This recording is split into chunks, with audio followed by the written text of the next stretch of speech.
Good afternoon, everyone. Good afternoon. May I have your attention? Hopefully you're enjoying lunch. A little bit different format today. I will not be going to the podium. I broke my leg yesterday. So I would like to tell you a story about how I was skiing in Switzerland and I was trying to outrun the avalanche and I survived but broke my leg. None of that's true. But I will tell you this. We got some great pictures yesterday. I wouldn't recommend taking the Harley up the hill to Abracadabra, which is what I did. The photo shoot went great. Coming down the hill, not so well. So the good news is, the Harley's fine, I'm not. But anyway, so I'm going to be speaking from the table today because I really don't trust myself falling flat on my face getting up on the stage with my crutches. So. With that being said, we're going to get started here. Thank you for attending the luncheon today, Small Business Person of the Year, and the Heritage Award. This is a great honor for us every year when we get to do this. And we're going to start with Pledge of Allegiance. So if you would all stand. I pledge allegiance to the flag of the United States of America and to the republic for which it stands, one nation, under God, indivisible, with liberty and justice for all. You may be seated. Thank you. We are very excited today. We have an unbelievable speaker. What a treat. And I'm going to introduce Jack Wyant. He is the founder, He is the founder and managing partner of Blue Chip Venture Company, a Cincinnati-based venture capital and private equity firm. Beginning with Blue Chip Venture in 1990, Jack has been a driving force in the entrepreneurial growth of Cincinnati. During its 32 years, Blue Chip has raised and invested about $800 million and helped create more than 200 companies. Prior to founding Blue Chip, Jack launched and was the CEO of two venture-backed companies, Home Entertainment Network and Nutrition Technology Corporation, after serving as VP of Marketing at Kings Island and his initial brand management training at P&G. Just as important as his leadership within the entrepreneurial community has been his role in assisting at-risk children in neighborhoods surrounding the Over the Rhine neighborhood where Blue Chip has its office. He and his wife, Peg, helped create the Cincinnati Squash Academy to inspire children athletically and academically towards success. A couple of interesting facts about Jack. He is a prolific writer and has authored over 200 poems. He is part owner of the Cincinnati Reds and part owner of FC Cincinnati. And he grew up in Hamilton and graduated from Garfield High School in 1964. It is my honor to present to you Jack Wyant.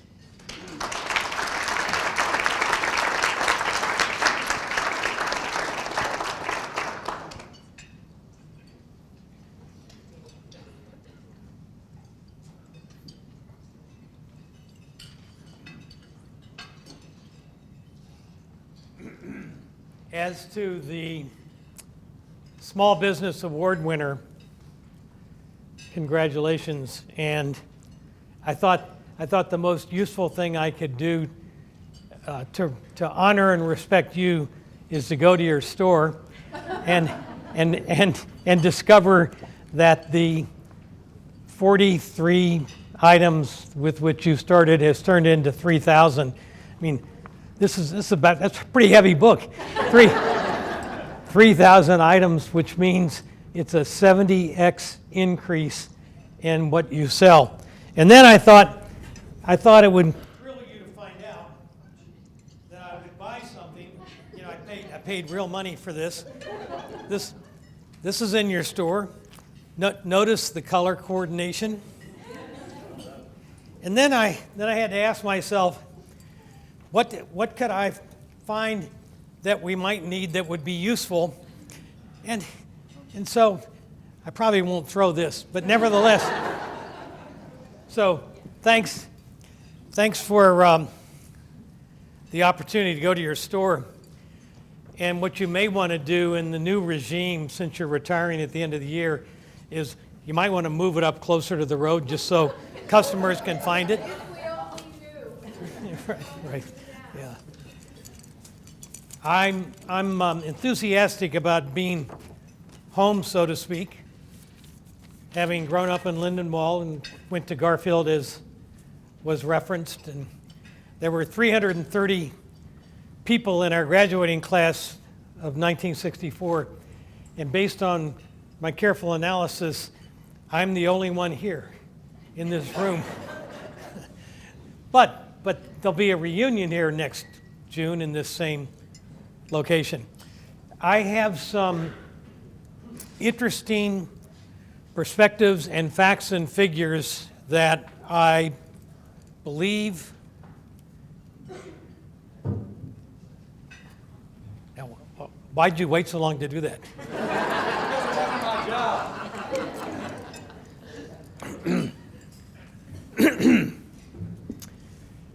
Some of you might even take notes. And everything I'm going to say is true and accurate. First of all, as an assertion, I'll also start my timer to be deferential to whoever told me how much time I had. Here's the assertion. Greater Cincinnati has the fastest growing entrepreneurial ecosystem in the world, the whole world. There are 195 countries, there are almost 8 billion people, numerous markets, obviously, and the entrepreneurial ecosystem of which Hamilton is a part is the fastest growing in the world, and the facts that support that I'll share in 4 different categories. 1, venture capital firms. 2nd, number of startup companies, angel investing, and the status of community development corporations or support resource organizations that work with entrepreneurial enterprises. And think of this in the context of a 30-year run. So 1992, 2022, a then and a now. What was it? What is it? With respect to venture capital firms, Greater Cincinnati was the largest market in the United States without a single venture capital or private equity firm. There were none. 600 in the United States, none in this part of the world. And I raised the first blue chip fund. That meant we went from 0 to 1, and we raised $44 million. And today, in the Greater Cincinnati market, there are 12 such firms that manage $2 billion. So in a 30-year period of time, no money became 44 million, became 2 billion, and having capital available, obviously everyone knows this, is an integral element of an entrepreneurial system that seeks to grow. 2nd, startups. An organization called Centrifuge, based in over the Rhine, 1311 Vine Street. Front door is open, you should visit. Centrifuge is an umbrella-like or overarching entity that monitors, manages, and tracks what's going on within the Greater Cincinnati market. And it now tracks startups. Nobody tracked them before, but I was around. I know that there were 4 known startups in Greater Cincinnati in 1992, and 30 years later, there are 182. 4 became 182 in a 30-year period of time. Angel investing falls into 2 categories. One, just individuals in a kind of a random way putting money to work, friends, family, in startup companies. However, there's also in the United States a growing group of institutional angel investment groups or organizations. And those all live under the Angel Capital Association of America, which coordinates and tracks data and generates reports and so on. There are 262 institutional angel groups in this country. 30 years ago, we had none. And subsequent to that, to 30 years ago, in the year 2000, Queen City Angels was created by a person named Tony Shipley, who had a company pretty close to this area. NTech IRD is the name, and that became, one. However, and there's still one institutional angel group, although various people that kind of participate in investing activity. Interestingly, though, the number of members in Queen City Angels today, a group that meets every third Monday and spends 4 hours working on transactions, working on analyzing company progress within the portfolio of Queen City Angels.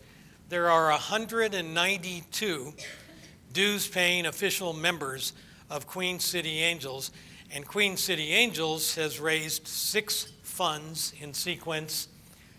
In the aggregate, $100 million that's been put to work in about 110 companies. And in investing in those companies where Queen City was in most cases the leader, another $800 million from other firms in other areas was brought to bear. So Queen City Angels is this vibrant, not so well known angel group, and I'm extending here at this moment an invitation for anyone who would like to learn about Queen City Angels and consider the possibility of becoming a member number 193. Or we could set a goal, If there are 8 people here, we could hit 200. But it's an interesting experience, collaborative, people who generally didn't know each other during the course of most of their career activity, and then join forces in this organization, make investments in companies, a lot of collaboration, and a lot of learning as well. Interestingly, the Angel Capital Association that I mentioned is or has done various analyses of the angel groups in the country, and Queen City Angels ranks number 2 in the nation out of the 262 different organizations. So it's interesting whether it's Hamilton or downtown Cincinnati. It's an organization not particularly well known, I think, and it's highly recognized within its sphere of activity vis-a-vis its competitors or peers around the country. So number 2 in the country. Community Development Corps, or support resource entities. Greater Cincinnati had 2 30 years ago, and both were founded in 1983. One of the 2, Access Business Finance, and the other, HCDC, or Hamilton County Development Corporation. Both started in that year. And in the case of Access, Pat Landry founded it, ran it until about 10 or so years ago, and Access has been under the leadership of Andy. Andy, are you here? I am. I was suggesting to Dan that people should call you Andy Mack.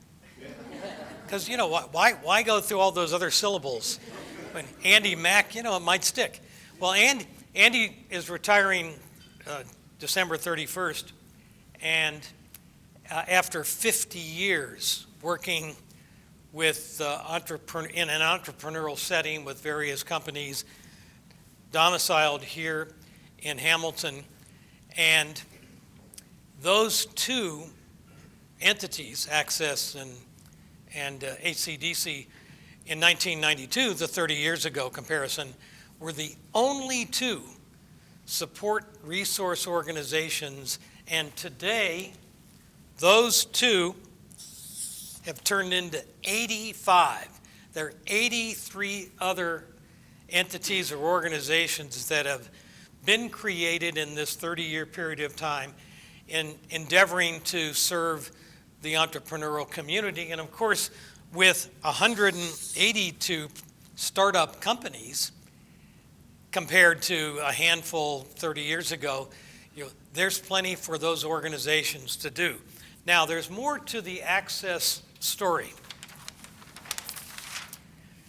On April Fool's Day of 2022, this year, Access merged with HCDC.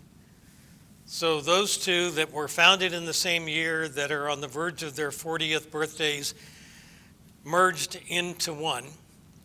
And that combined $30 million of lending activity of Access, along with $140 million of lending that's been generated and is in the market by HCDC. And the combination of the two gave rise to Alloy. So what was Access and what was HCDC is now known in the marketplace as Alloy. And what I'm guessing is not well known. And by the way, the now Alloy facility is in Norwood, close to Xavier University, and it's an old manufacturing building. It's interesting what can be done with old manufacturing buildings. Of course, Hamilton may get the global award for what you can do with former manufacturing buildings. Well, plus $160 million. But there are 85 companies located in the Alloy facility, this old manufacturing building. So 85 different companies operating within that building and drawing upon the helpful resources of the organization. Anthony Seppi, who I think many of you know, is an integral part of that program. He also, by the way, has undertaken a solemn oath to double the amount of entrepreneurial activity through now Alloy here in Greater Hamilton. And I thought maybe for next year's meeting agenda, we could include a determination of whether Anthony achieved the goal or screwed up and didn't achieve the goal. And he's got 12 months. He's got 12 months to deliver. And Andy, I guess you can cheer him on from the sidelines, or come to think of it, I'm told that you still introduce people and make connections and so on. So maybe you can help Anthony achieve the goal for 12 months from now. And this thing about retiring, it's really overrated. Now, CDCs or support resource organizations.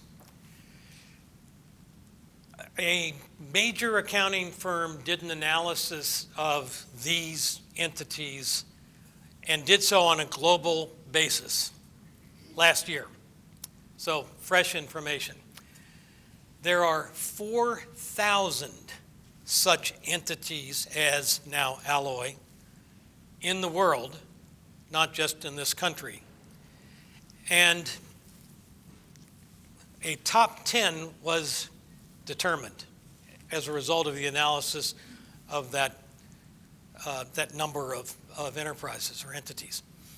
The top 10 has one operation that's located in Africa, one in Japan, one in China, 4 in Europe, obviously different countries within Europe, and 3 in the United States, in the top 10 of the world of this category, of which Access is and has been a part for 40 years. And the 3 in the United States are located in Baltimore. I'll go east-west, and then I'll jump back to the middle. Well, sort of the middle, the Near East. Baltimore, Los Angeles, and Alloy are within the top 10 in the world in what they do. And I told you at the beginning, everything I would say is true and accurate. And somehow or other, the news of the day over the last year hasn't quite picked this up and dramatized it for all of us. And it's certainly something to celebrate. And it's clearly not only a feather in Andy's cap. You do wear a hat, right? You know it's winter now. So it's a feather in your cap, but it's a contributor. It's one of the 4 contributors that we've just walked through that has given rise to the conclusion or the assertion that Greater Cincinnati is the fastest growing entrepreneurial ecosystem in the world. And this, along with other local news, is something that we might rejoice. And maybe we all have cocktails down at my new favorite place later today. Thanks very much.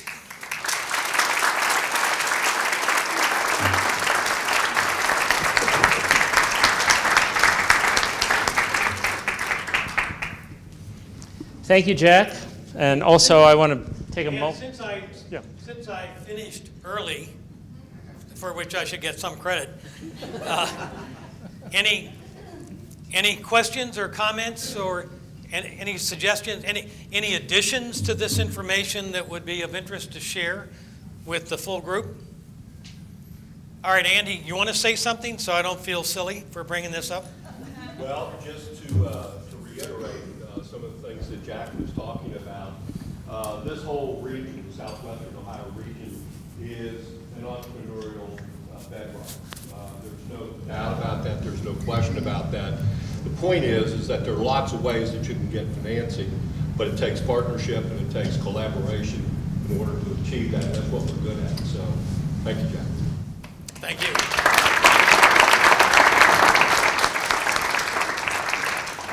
So, somebody told me that it has to end in 20 minutes, and it's been 15. So, thanks again. Thank you, Jack. Great information. I want to take a moment to thank our event sponsors today, because without them, we could not be having this event, and Jack wouldn't even be here. So thank you to First Financial Bank and State Representative Sarah Carruthers. They are our 2 sponsors today, so thank you very much.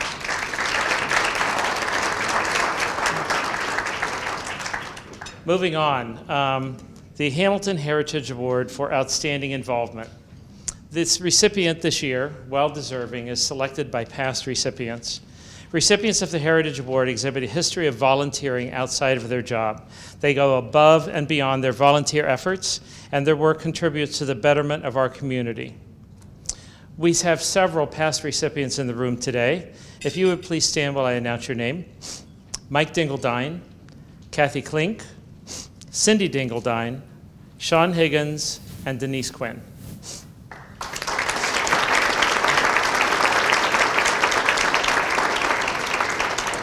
And now last year's recipient, Denise Quinn, will be recognizing this year's recipient.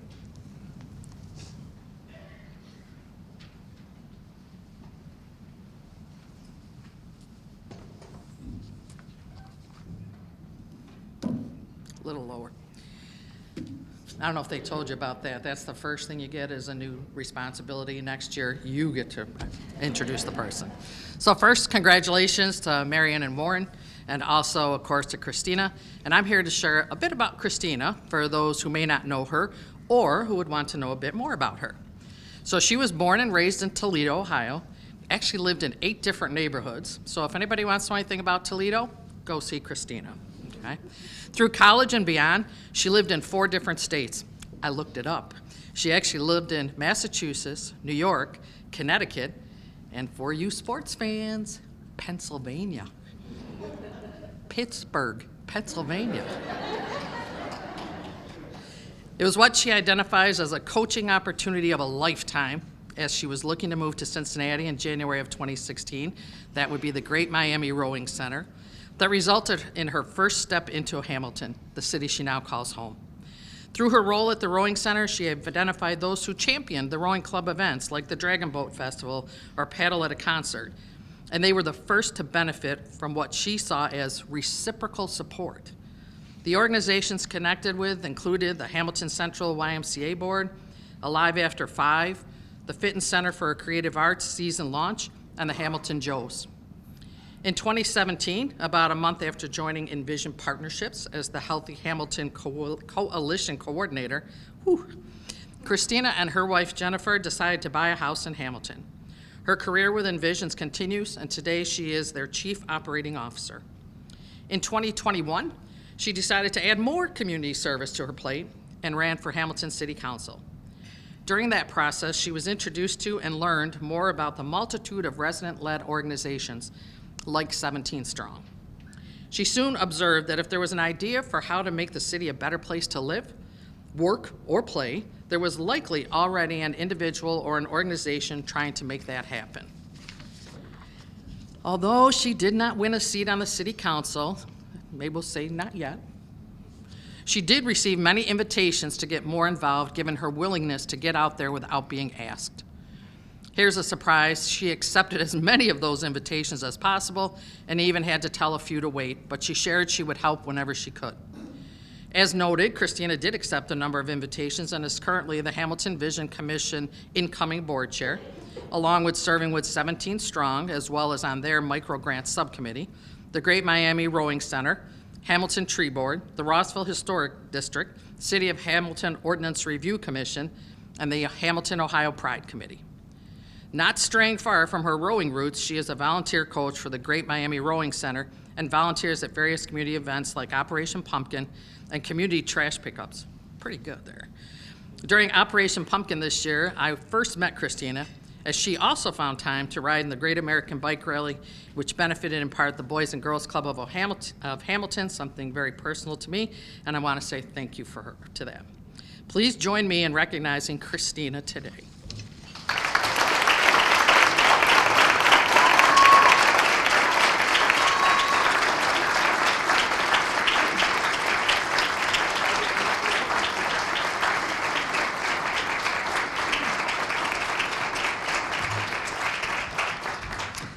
Thank you all so much for this amazing award. And if I could make a request for a new item to sell, we need more pins, because I tried getting as many as I could for the various organizations that I serve on, but we need more. So I just want to say thank you so much, former Heritage awardees, and also the nominating committee as a whole. Thank you.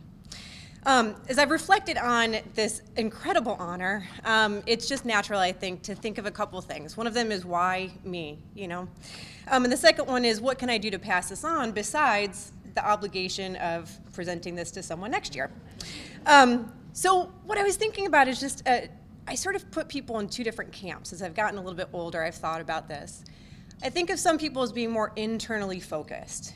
So that might be the DIY crafters, you know, the people who are really engaged. They might be semi-professional hobbyists, or even those master gardeners. And then there's those who are a little bit more sort of externally focused. So I think of those as being those connectors, maybe semi-professional volunteers, or those really drawn to public service. And I do tend to find myself in this camp. So since starting coaching here, as Denise mentioned, in 2016, I've really angled to find partnerships or joint event committees. Liz Hayden, for instance, very graciously met with me several times as I probed her on city fellowship programs and how she thought I could become a community developer. I really didn't even know what that meant at the time. But whether it was Liz or it was Frank Downey, Kathy Klink, Sean Higgins, Tanya Lowry, so many others, there's always been somebody ready to give me an opportunity to be connected or to get connected. And so I'm grateful to all of you. Slowly, that external life, that drive to develop the community, and through openness of those individuals and organizations in Hamilton, I found myself in that space I desired for so long and could not find in those other cities. So thank you for giving me the chance to serve. What I can do to pass it on is to join the group of the Heritage awardees in the nominating committee for next year. But more importantly, I invite each and every one of you who desires to jump in, to be involved, and to connect. Hamilton is a special place for so many reasons. Its citizen-led initiatives like 17 Strong and volunteer boards and events make it simply the best. Thank you so much.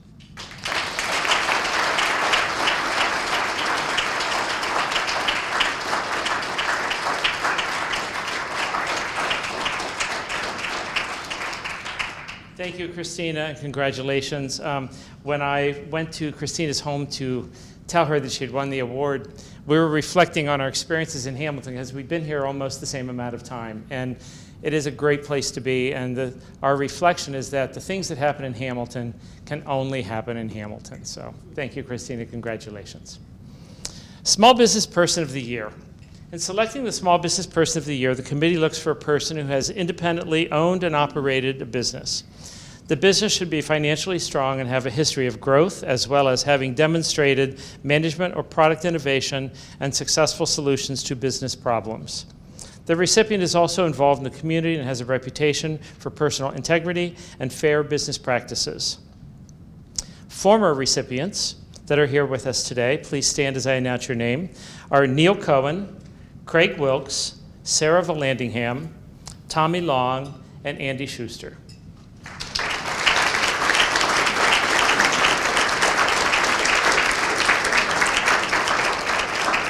Last year's recipient will be presenting the award to this year's recipient, Andy Schuster.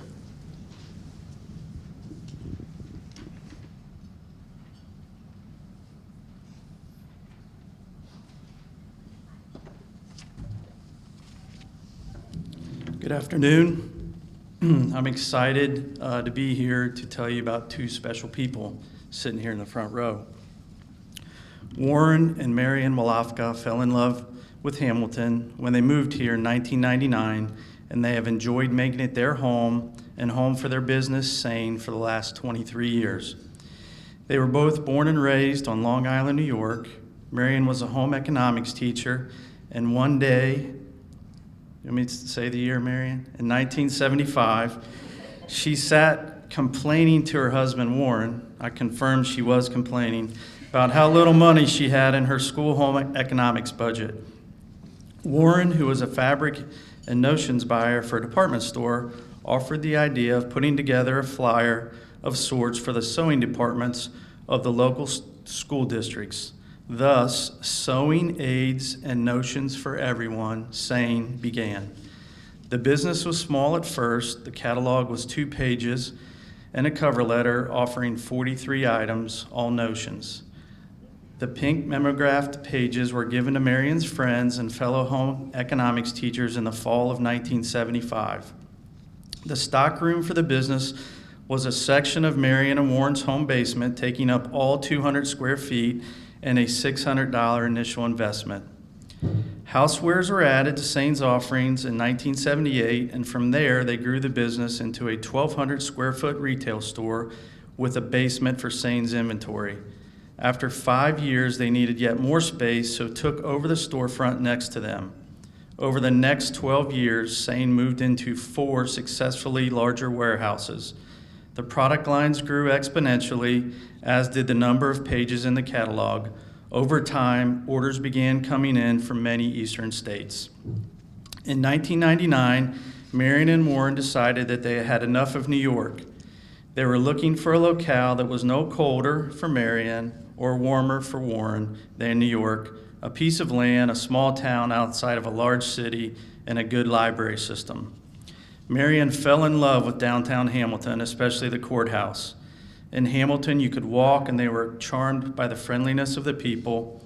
They decided on Hamilton, Ohio, and packed up their home and business. They moved Sane into yet another larger warehouse, growing their business to approximately 7,000 square feet. They discovered that, despite being slightly off the beaten path, people liked to come and shop the many products offered. They added a retail section, and when Marian took up quilting, they increased their fabric selection. Being a social person, Marian became involved with 2 local area quilt clubs and a sewing guild, all of which donate handmade items to various charities.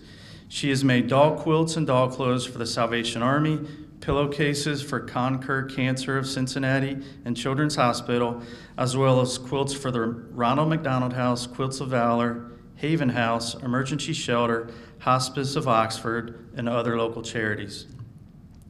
Through SANE, Warren is well known for donating generously to the numerous charities, schools, and churches that approach SANE for help, including Animal Friends Humane Society, the recent Self auction, Relay for Life, various Ross and Hamilton schools, benefits for local families needing help with medical expenses, Dave Loader's Christmas for Kids, and many local fundraisers.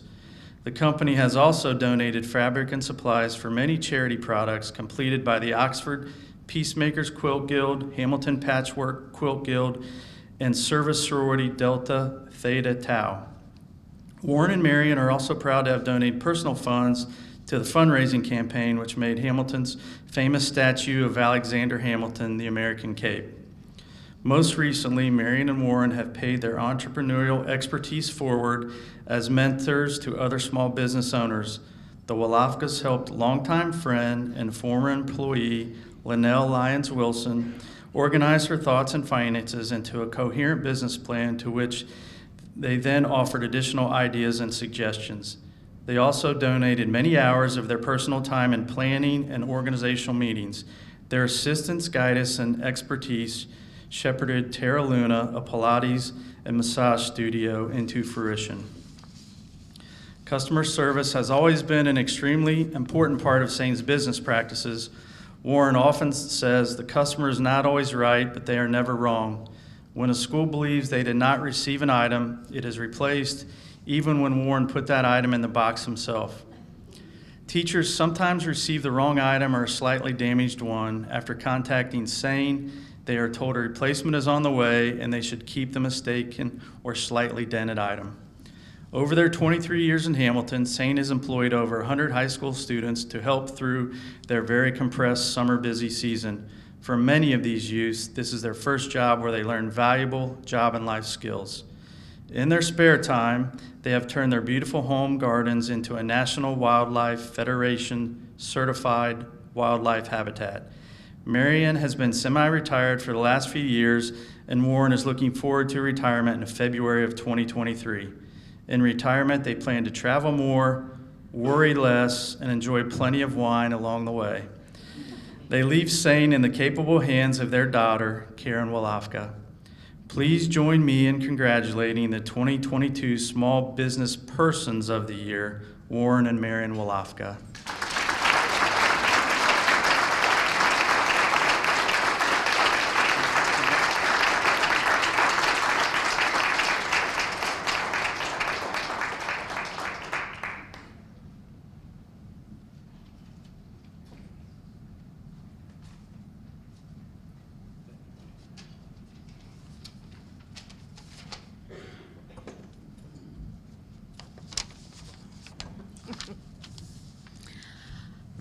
We would like to thank the Chamber of Commerce, our daughters, and everyone else who was instrumental in us being given this honor. 23 years ago, looking for a place for ourselves and our business, we spent a lot of vacations exploring west, from upstate to New York, to Northern Virginia, to Ohio. We found this beautiful town called Hamilton and fell in love with it. I really, really fell in love with the courthouse. You have to understand that Long Island is just suburbia, at least where we were. And for me to find a town, a real town, that had a courthouse and had streets and had library and had shopping was just very different from where we were born and grew up. We found Hamilton extremely exciting and friendly, and it still is today.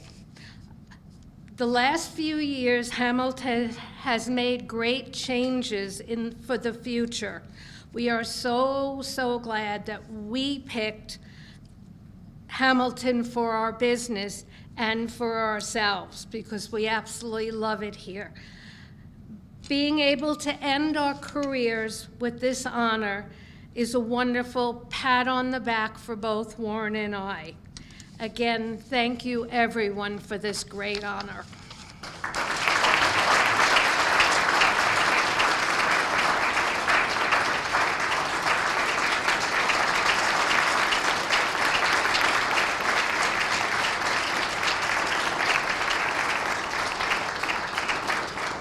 Congratulations once again, Warren and Marion.